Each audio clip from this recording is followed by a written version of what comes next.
Welcome back to the Unraveled Podcast. My name is Nina. And my name's Alina. So I think about how we're both roughly in the same age group. I'm in my 20s still, you're in your 30s.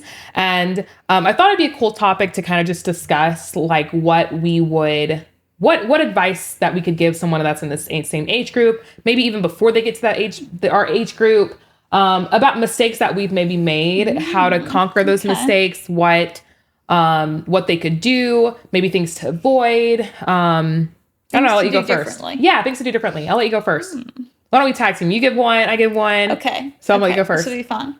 So, looking back, I would say make sure that you enjoy each moment more. Okay. Because I think when you're young, you might be in a rush to grow up, to go to school. So true. To make money, to get into relationships. But then you don't necessarily, like for me, I didn't take time to enjoy myself and be grateful for myself as a person and really go through the experience of developing and growing. And I kind of was just rushing through things. Like you want to grow up. And then pretty soon you're grown up and you're like, wait a minute, what happened to all the time? So I would say slowing down, being in the moment, enjoying each moment more. I agree. Yeah. So that's number one. Number two for me would be living above your means. And what I mean by that, I feel like when you're under the age of 25, do whatever you want. Blow your money. Who cares? But I feel like once you get to 25 and time is creeping on you. Yeah. At that point, you need to start planning. You need to start saving. You need to be better with your finances. At the age of 25, you should have your finances figured out. You should not be living paycheck to paycheck. You should have something in savings, start working towards savings because at 25, 30 hits you like that. Oh, yeah. And 30 is a whole different age because at that point, you're probably looking at marriage. You're probably, you probably have pets. You're probably wanting to buy a house. You're hitting a different phase of life and you need to be better prepared financially. Yeah, that's good. Okay, so number 3, I would say be very intentional about who you surround yourself with. Friendships, relationships, marriage. Make sure that you are healed as a person and make friendship and relationship choices based off of that rather than just, like for me, I think I wanted to be loved and accepted so badly from when I was young, but then maybe you surround yourself with people that aren't the best for you unintentionally, because you don't know what you don't know when you're young. But that's why I tell my sisters, just take your time, go slow. You're still so young. I told one sister that if she waits till to get married till she's 30, she's going to get $10,000. So we have like a contract we sign, but I think, and I hear people say this all the time, who you surround yourself with is so important. Agreed. Who you choose to do life with, whether it's friends or relationships, so important. And that can like make or break your whole experience. So that's something I would definitely be more intentional with. Okay. Number 5, stop caring what people think. Oh, yeah. I think naturally we want to care what people think. But realistically, they're not living our lives for us. We're the ones that have to figure out our life and what that looks like for us. And it's impossible to truly be able to do that for you if you're so consumed with what other people think that you're doing your life based on that. Example could be, you can only afford a $200,000 house, but you want to buy a $500,000 one so you can be flashy, show it off, whatever. And when you stop caring what people think, you just genuinely do stuff for you and what works for you, instead of trying to please other people and do things just because you want the attention or you want, Yeah. Interesting. Along those lines, I was going to say, listen to your gut more. Because when you're young, you're still kind of impressionable. You want other people to like you. You might listen to other people over your own gut. And there's been times where I think back, my gut was telling me to do something different. I didn't listen. I just went with what was popular or what, a friend said to do. But in hindsight, trusting your gut, because I don't think that's going to lead you down a bad path. But, friends and family, and it's easy to get swept up in, oh, this is what the expectation for you is, or this is what society wants you to do. But is that really what you want to do? Is that what's best for your growth, your happiness, your future? Probably not. Mm-hmm. If it's serving them, Agreed. Then, Mm-hmm. Agreed. Was that number 6? Mm-hmm. Okay, so 7. Start building your reputation. Mm-hmm. I feel like 25. I feel like under 25, do whatever the heck you want to do. That is your fun time. When 25 hits, you need to Don't start. do anything illegal though. Right, of course. But I feel like when you hit 25, that's when you need to start taking things a little more seriously and start planning for your 30s accordingly. And I think one thing that's important to start working on at 25 is your reputation. Mm-hmm. What do you want to be? Who do you want to be in the next few years? What does that look like for you? What is the impression that you're going to give other people about you in terms of if you have a business, whatever. I say don't care about what other people think, but you also have to be mindful of the impression you want to leave other people. Do you want to be known as the person who is at the bar every single night at 10 p.m., but then you own a business? Like, that doesn't really work very well. They kind of clash. Yeah. I think it's important that especially if you're going to own your own business, the reputation that you have in your area, in your town, with even your friends. Mm-hmm. I think that's important. Yeah. Along those lines too, when you're in your 20s, you need to build a standard of character. Mm-hmm. You need to have your own standard of what's right and wrong. So regardless of morals, character, ethics, all of that. So what you do behind the scenes when no one's looking, regardless of what anyone says. Once upon a time, people's word had so much meaning and so much weight. Nowadays, you better get everything in writing. But just knowing who you are as a person, what you value, and just staying firm to that, I think that holds a lot of weight, because people will come and go. Circumstances will change. You'll change. But if you have that solid foundation of, this is how far I'm going to go, I'm not going to cross this line, this is what I determined to be right for me, that I think is important. Okay. I agree. I'm at number 8. Yes. Build habits. Yes. Set yourself up a nice routine, and a schedule. It sounds so boring to say that, but goodness, it changes your life. Mm-hmm. It's because you're setting boundaries with yourself. You're reminding yourself to do certain things to reach an end goal. Mm-hmm. And we've talked about habits before in numerous different episodes. And it could be something as small as like fixing your bed every morning, because what that builds is it's a good start to build a routine for yourself, and also start yourself in a good having a good day, and end yourself with a good day, because you fix your bed, you're coming home to a nice clean bedroom. No matter what those habits look like, everybody, at the end of the day, everybody has goals. Everybody should have goals, even if they're small. And I think it's important that you start taking steps to those goals, and that you do that by building habits. Yeah. Piggyback off of that, and I didn't learn this until I was in my 30s, those habits that you are building in your 20s, not only are they benefiting your life, but they're also building confidence.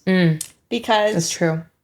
If you can keep those habits up, you're proving to yourself that you can count on yourself. Correct. You can keep promises to yourself. And what that does is, over time, like, people will ask me, how did you become so confident? But then if you actually think about it, it's because for all those years, you did what you told yourself you were going to do. You kept showing up even when you don't feel like it. And that's what habits are. Getting up and going to the gym, or making your bed, or eating that food that instead of having ice cream, whatever personal choice someone is making, or the little habit they're trying to implement into their life, that's building confidence. And that's something I wish I would have started on earlier. I started kind of in my mid-20s or so, but if I could go back in time, I'd probably try to start that, 5 years earlier. That's fair. Do you have a 9? You can take 9. Yeah. Okay. Setting boundaries with people in your life. Yes. I think as you age and as you grow up, you're going to start learning that you don't want to be treated a certain way. You start learning more about yourself. Yeah. So you start learning, I don't want to be treated that way. I don't want to be talked to that way. And it's important that you set boundaries with other people in your life so they respect that, or they'll continue to treat you the same way, even though you dislike it. Mm-hmm. Setting boundaries is a tricky situation because you may lose people. Yeah. And you also have to realize I'm okay with, when you set those boundaries, you also have to make that decision that you're going to be okay with losing this person if they don't respect your boundaries. Yeah. Anyone that I've set boundaries with, I'm okay with losing because at the end of the day, I want to be treated a certain way and I'm not willing to tolerate anything less than that. And it's not like I'm asking you to scratch my big toe. Mm-hmm. Like I'm just asking you to respect me. Yeah. And, example, I have someone who always calls me after 10 o'clock. And I've told him multiple times, I do not take calls after 10 o'clock. Mm-hmm. What does he still do? He calls me after 10 o'clock. So I'm just going to show you, I'm not going to answer the phone after 10 o'clock. Does he get it? I don't know. He still calls me after 10 o'clock. Mm-hmm. But at the end of the day, he knows I'm not going to answer the phone. Regardless if I've told you that and you don't want to set my boundary, I'm just not going to answer the phone. Yeah. So I think it's very important that you set your boundaries. You also show other people that you're just not going to tolerate a certain kind of behavior. Mm-hmm. And at the end of the day, you have to be okay with losing that person if they can't respect that. Yeah, that was definitely something that I probably struggled with a lot. Same. And the result of that was I wouldn't set any boundaries. People took advantage of me. And then resentment built over time. And eventually a lot of friendships or partnerships broke down because people will use you if you let them. Mm-hmm. People that don't really care about you, 100%. That don't love you, they'll just use you until you have nothing left. So setting that boundary is very important because it keeps your energy. And not even be thankful. Yeah. They could use you to the very end and still want more, right? So that's definitely something. The other one, thinking back in my 20s, embracing change. Being okay that you are changing as a person. Your mindset's changing, your body's changing, your lifestyle's changing. Mm-hmm. I'm a person I like to plan. I don't necessarily like change. At that time, I didn't like change very much, but life is all about change. Mm-hmm. And as you grow and improve, you will change. If you don't change, actually, that's bad. And you stay the same. Mm-hmm. So embracing changing yourself and other people and circumstances and realizing your life path might change, and that's okay. Correct. Yeah. And to add to that, you only grow beyond your comfort zone. So if you continue to stay where you're comfortable, let's say you are working at McDonald's, you hate working at McDonald's, you don't want to work there, but you also don't want to leave. Mm-hmm. So if you continue to stay there, nothing's going to change. You're not going to grow outside of what you're used to, which means you'll forever be working at McDonald's. You're not going to have any other chance because you're comfortable there. You don't want to take the risk. Mm-hmm. And they also say great risk, reap great reward. Yeah. So if you're just not going to grow outside your comfort zone. So I agree with that. Embrace change, be open to change, allow it to happen, see it through, see what happens. Because there could be more possibilities outside of that and you're not going to grow outside of your comfort zone. Yeah. And to be honest with you, as a woman, I can only speak for myself because it's my life. The person who you are in your 30s is not the same as you were in your 20s or your teens. And I'm sure it's not the same as 40s, 50s, so on and so forth. And so, like, my last kind of tip would be you have to learn to become okay with being alone with yourself. Be okay with who you are as a person. And if you can't sit with yourself, then that means there's still work to do. Agreed. And so obviously no one's perfect and it's a process of growing and changing, Correct. But liking who you are as a person.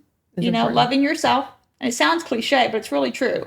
So that the opinions of others don't sway your decisions. They don't sway your confidence. Sure. And that would probably be like the number one tip, especially for young women.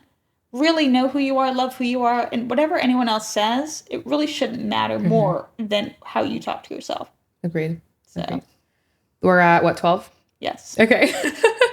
You got one or you want me to go? You go. Start building valuable friendships. Very good. In your 20s, you're mostly focused on partying, having fun. There's nothing wrong with those kind of friends, but you need the friendships that are going to be with you through thick and thin, that are genuinely going to last and be there for you when you really need them, but also the friends that will put you in your place, give you advice.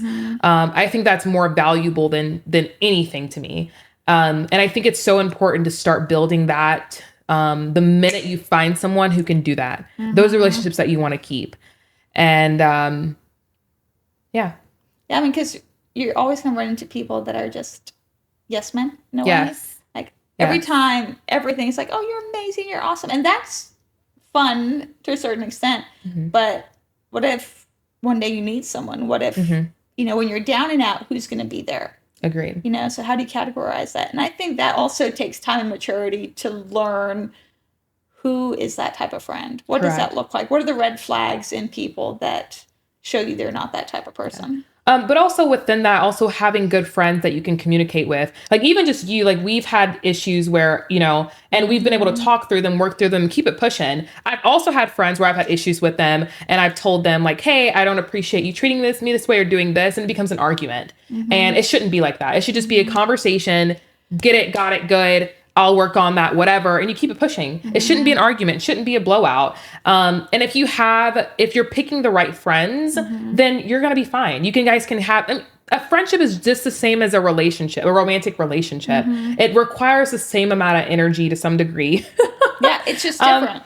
Agreed. And it's important that you find friends that you can communicate with that you can have good communication with, who aren't going to gaslight you for feeling a certain way, who are going to respect your boundaries, who's going to put you in your place when you're wrong. Those are all really good qualities to have in a friend that you really need, regardless. And you've also, let me back up. You also have to do the same for your friend. Yeah. You can't be that person who's always receiving and receiving and receiving while your other friend is pouring into you. Yeah. It goes both ways. If you want a friendship like that, you've got to pour into that person as well in the same way. Yeah.